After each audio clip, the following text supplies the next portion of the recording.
Good morning, dear girls. Today we are going to study Newton's third law of motion.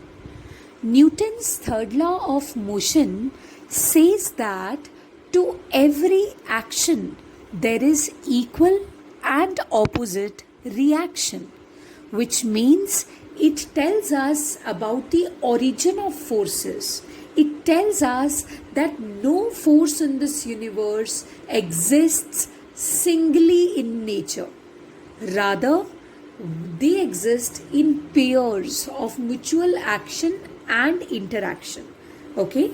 So, suppose you have two bodies under consideration. One of them is A and the other one is B.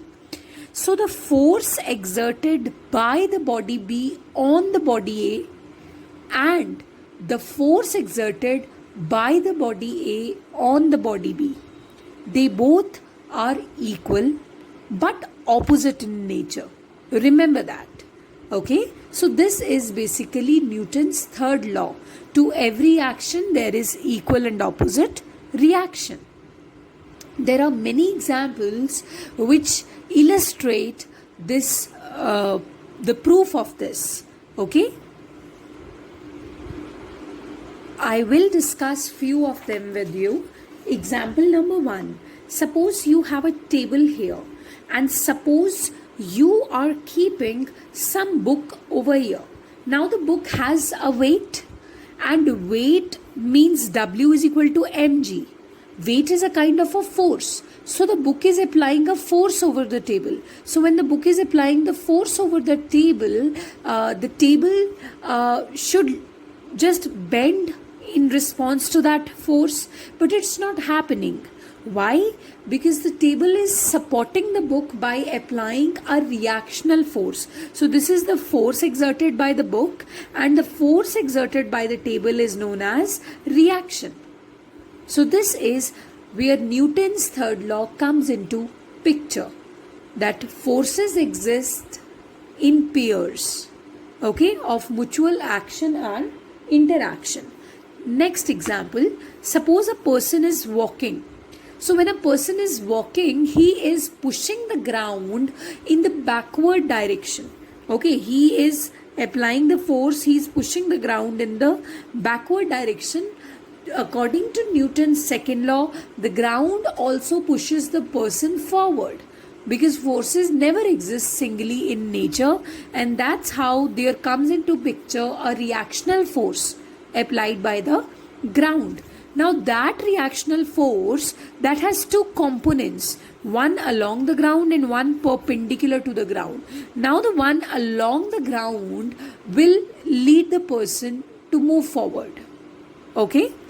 So this is how Newton's third law works. Similarly, if you are swimming, you are pushing the water in the backward direction. And in turn, the water is pushing you in the forward direction, and that's how you swim across. Next example, if you fire from a gun, the gun recoils. Why does it recoil back? The bullet comes out and the gun recoils back. The reason is exactly the same, Newton's third law. So this is how we see that forces are existing in pairs. Okay, now we will study the proof of Newton's third law of motion. Suppose you have two bodies here, A and B. Suppose they are moving along the straight line, same straight line, and then they collide with each other. So when they collide with each other, for the time of collision, what exactly happens? Their velocities get changed. So when their velocities get changed, their momenta will also get changed. When their momenta will get changed, so we need to find out the change in momenta for both the bodies. So suppose the change in momentum of body A is delta P1 vector, and the change in momentum for body B will be delta P2 vector. Actually, what is going to happen when these bodies A and B are going to collide with each other? Then when they are stuck together like this, then For the time being, A will be applying force on B and B will be applying force on A. And we know that whenever some force is applied, F is equal to dP by dt. If force has a magnitude, force has some value, so this means dP by dt also exists. This means change in momentum is happening, because dP by dt means change in momentum with respect to time. So इसका मतलब अगर force exist कर रही है तो change होगा ही होगा momentum, और अगर मोमेंटम चेंज हो रहा है तो वही वैल्यू हम फाइंड आउट कर रहे हैं कि कितना मोमेंटम चेंज हुआ. So that's what I have found. After that I need to remember law of conservation of linear momentum, which says that when the external force is not acting on the system, then the overall linear momenta will be equal to zero. Okay, suppose its linear momenta has increased, so its linear momentum has increased, so this one's linear momentum will decrease by the same amount. Like if this is an increment of +3, this should be the decrement, which will be -3, so that the overall change in overall system is 0. So try to get it. When there is no external force acting on the system, the overall change in linear momentum is actually 0. So delta P1 plus delta P2 equals to 0. Shift it to the other side.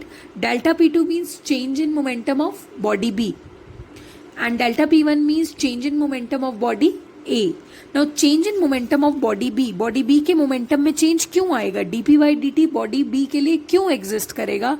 Because body A has just applied a force on body B. Similarly, why you will see the change in momentum of body A? Because body B has just applied a force on body A. So this is how the things are going to work.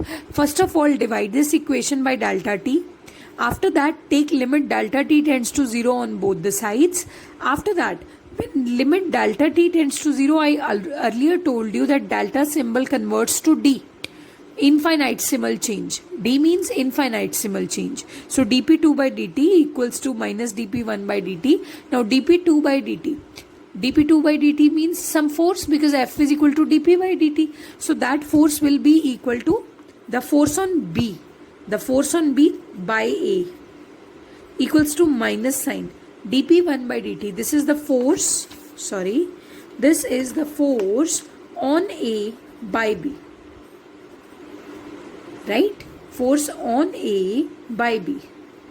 So this is the way I have proved Newton's third law, which says that whenever there is a system comprising of two bodies and over that system there is no external force, mark my words, there is a system and over that system there is no external force, the only forces that we can see and visualize are the forces which are the forces of mutual action and interaction. Okay, in that situation, what is going to happen? These two forces will be equal in magnitude and they will be opposite in direction. And this is how my Newton's third law of motion is pretty much proven here.